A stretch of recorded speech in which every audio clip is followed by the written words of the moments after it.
In this Women's Month, a 20-year-old has been stabbed to death, allegedly by her boyfriend in Dutywa in the Eastern Cape. Police tell us the suspect is in hospital after trying to commit suicide. The motive for the killing is unclear at this time.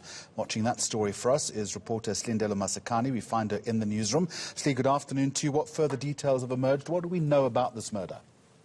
Well, from what we know from the police statement in the Eastern Cape, Jeremy, is that this 20-year-old young female, a Wits student, first year actually, was attempting to leave her boyfriend, and that is when he said that she can't leave and proceeded to end her life. And, it's taken South Africans once again with outrage. We are in the middle of Women's Month, and we know that the scourge against women and children in this country has been labeled as a pandemic. We understand that the suspect is in hospital, and it's alleged that he also tried to take his own life. Let's just take a listen to what the police in the Eastern Cape have had to say.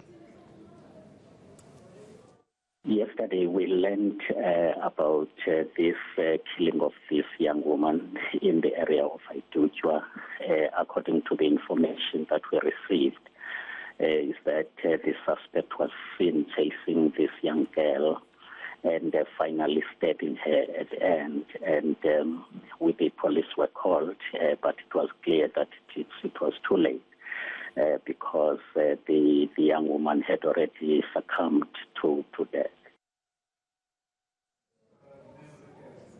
And Slee, as you rightly say, this is causing a lot of outrage from South Africans.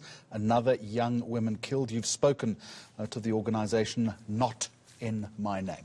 Certainly, if one follows social media as well, there's been a hashtag since around late on Tuesday, Rest in Peace Kwasa. In fact, Miss Universe as well, Zozibini Ntunzi, says that this young woman was a friend of her younger sisters, and it's really taken the community of Dutywa quite by surprise. They're in shock. The family, we will be hearing from them a little later on as well. The University of the Witwatersrand has also released a statement saying that government needs to take more legislative action to hold rapists and abusers accountable, saying that Kwasa was a determined and driven young woman murdered by a man she chose not to have a relationship with. Let's have a listen to what the Not in My Name's Themba Masango had to say.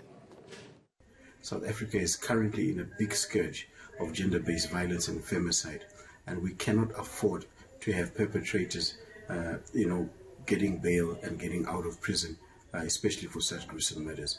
We want to make sure that a clear message is being sent out to would-be perpetrators that we will not accept such villains in our midst. All right, and Slee, finally then, the suspect right now in hospital, you say?